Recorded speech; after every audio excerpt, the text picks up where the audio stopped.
ভালোবেসে বিয়ে। বিয়ের 4 মাসের মাথায় স্ত্রীর বাড়িতে আত্মহত্যা করে সেতু মিয়া নামের এক যুবক।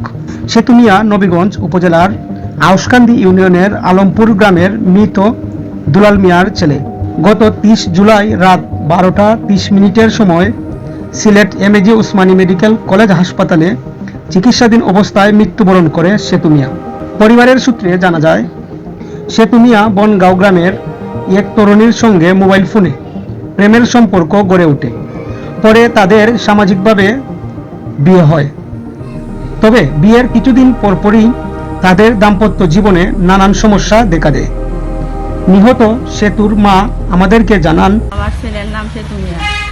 তার সাথে একটা মেয়ে রমজানের 3 দিন পরে পালিয়ে আইছিল। এরপরে পারিবারিকভাবে বিবাহ দিছি।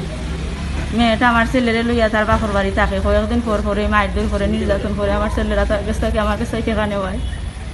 এরপরে একদিন রাইতে আমার ছেলে আইসে আইয়া কইছে মাইরা দইরা দিছুন দিয়া বাইরে কইরা দিছুন, আর তোরে আমরা রাখতাম নাই। এরপরে ছেলেটা আবার গেছে, যাওয়ার পরে তারা মায়ের দই কইরা অত্যাচার কইরা বিষ পান করাইয়া রাস্তাত ফেলাইয়া রাখছে।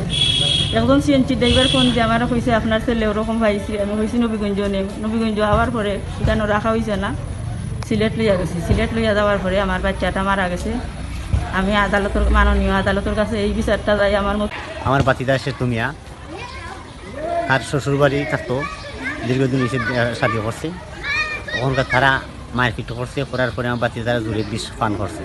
করার পরে হসপিটাল তারও মানুষের আইনা সেবা খারাপ দিছে দিয়ে আমার বাইর বউরে ফোন করছে, আমার ছেলেটা বিষ খাইছে, তুমি নবীগঞ্জ হসপিটাল যাও। ও আমার বাইর বউ আইসে, আবার পরে দেখছে ঠিকও ছেলেটা বিষ পান করাইছে। তারা ওখানকার তারা এখানে রাখছে না নবীগঞ্জে, সিলেট তারা ট্রান্সফার করছে। সিলেট নিয়ে আমরা বাতিদা সেতু মিয়া আমরা বাঁচাইতে পারছি না, পোস্টমর্টম করাইয়া বাড়িতে আনছি। এইটাও আমরা চাই বিচার প্রশাসনের কাছে, সত্যি বিচারটা আমার। গত 27 জুলাই সেতু মিয়া বিষ পান করার পর তাকে অচেতন অবস্থায় নবীগঞ্জ উপজেলা স্বাস্থ্য কমপ্লেক্সে নেওয়া হলে কর্তব্যরত চিকিৎসক প্রাথমিক চিকিৎসা শেষে আশঙ্কাজনক অবস্থায় Sylhet MAG Osmani medical college হাসপাতালে রেফার করেন। সেখানে চিকিৎসারত অবস্থায় 2 দিন থাকার পর মৃত্যু হয় সেতু মিয়ার। এ বিষয়ে নবীগঞ্জ থানার ভারপ্রাপ্ত কর্মকর্তা ওসি মোহাম্মদ কামরুজ্জামান জানান, নিহতর মায়ের লিখিত অভিযোগ পেয়েছি।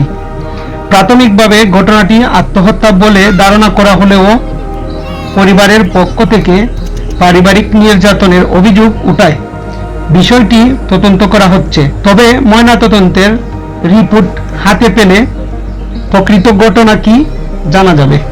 আমার বাগনা মোহাম্মদ সেতু, সে বিয়া করছে বুচুন্নি দিল বনগাঁও, আমার ওই লাগা গ্রাম। বিয়া করার পরে এখানে আসা যাওয়া করে। এই শ্বশুরবাড়ির বিশংস থাকে, শ্বশুরবাড়ির বিশংস থাকে। বাড়িতে কম থাকে তার বউ এবং শাশুড় এরা অত্যাচার করে। কয়েকদিন পর পরে টাকা পয়সা আন, আমরা এখানে কাগজ পয়সা করে আন। তো যাই গিয়া বুঝছনি মার কাছ থেকে আমাদের কাছ থেকে কিছু যাওয়াই নেই, 2 দিন 4 দিন বুঝছনি একটু ভালো থাকে, তাকে আবার বুঝছনি আইয়া এইরকম বুঝছনি খান্দে গুটে আবার কিছু নেই।